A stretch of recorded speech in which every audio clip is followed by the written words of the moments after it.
Orcust was a big thing in mid-TCG, and I reckon it will be the same in Duel Links too. There's lots of different ways to play the deck, and today I'm going to show you a build not playing Babel, but instead playing Mermaid. So with no further ado, enjoy! Orcust is not only competent as a pure deck, but can also be splashed as an engine into multiple different decks. Because of this, you will end up seeing that there are hundreds of different ways of playing Orcust. However, all of those builds take one of two directives, which is that they either summon Ding on the opponent's turn with Babel, or they summon Ding on the opponent's turn with Orchestrated Release. Both Babel and Mermaid are limited to one, so if you want to play Mermaid, then you have to play Release over Babel. Babel is of course really good, but the benefit of playing Mermaid is that your starting combo is generally easier, because any two monsters to make Phoenix or Cerberus, and then a thing in hand to discard the Mermaid, is full Orcust combo. And in Duel Links there are a lot of one-card combos that summon two monsters.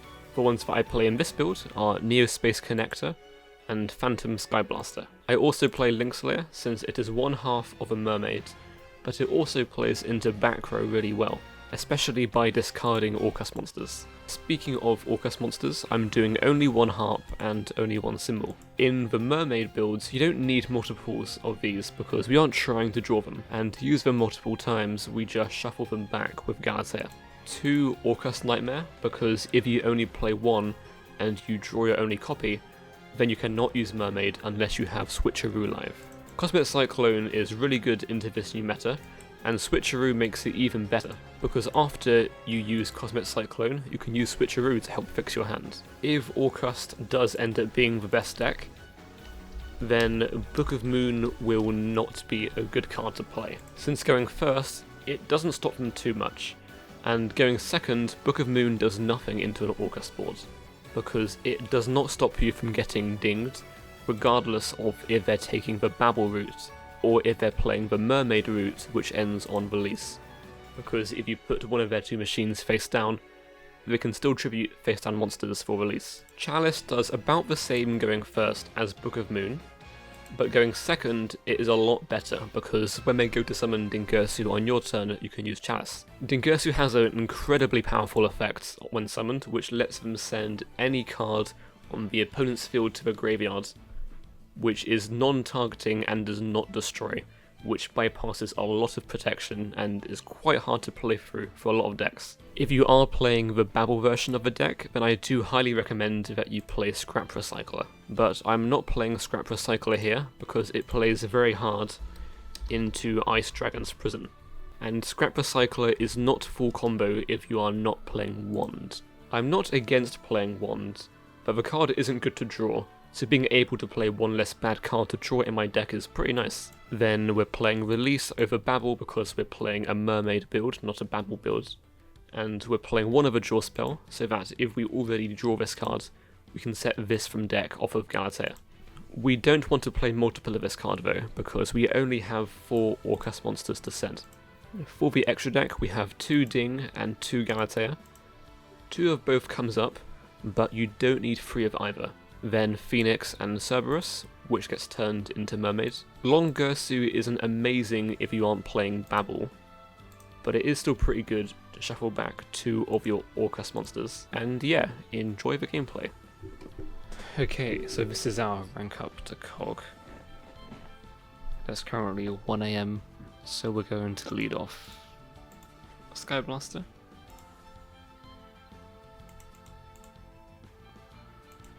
They are playing Dark Magician, so because of that, we would rather keep Phoenix left in the extra deck.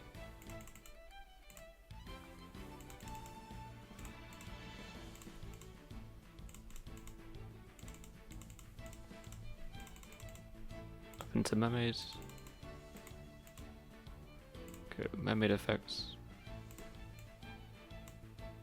Picture a harp, summon Knightmare.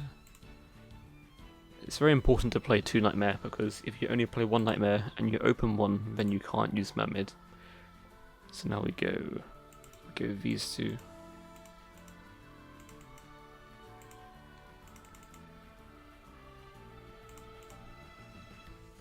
And then Effective Harp. pop summon symbol.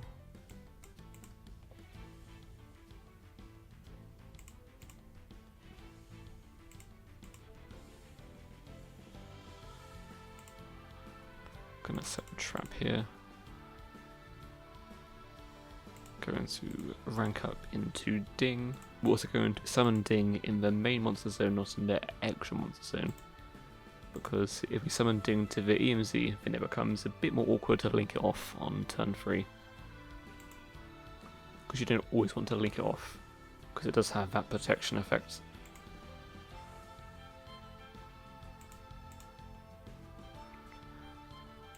Actually, a bit of a misstep here. What I should have done was do Knightmare first, and then I could have equipped the Knightmare to the Dingirsu.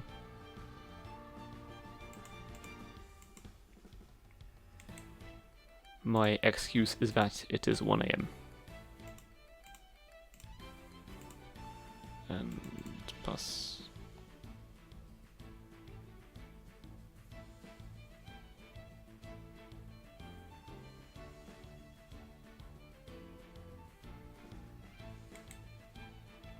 So we have a interruption with trap, and we have another interruption from Cosmic Cycloning the circle. So now they don't get to look at the deck and add a card to their hands. And removing circle from the field is also pretty good. So we're going to draw a card from that. There's no delay, so we know that they don't already have a way to fusion summon, because if they have a Quibblet spell, there would be a delay here, assuming they also have a spellcaster monster. We're going to bring back Ding with the trap, and then Ding's going to send the Dark Magician to the graveyard.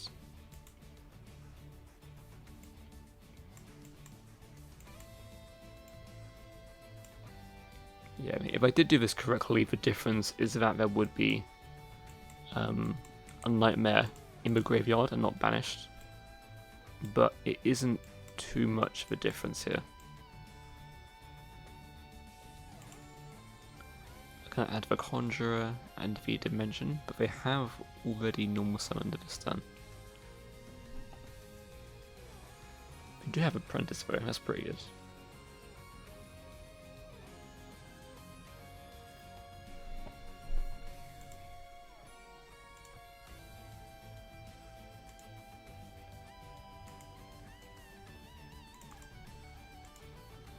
Okay, top deck Link Slayer.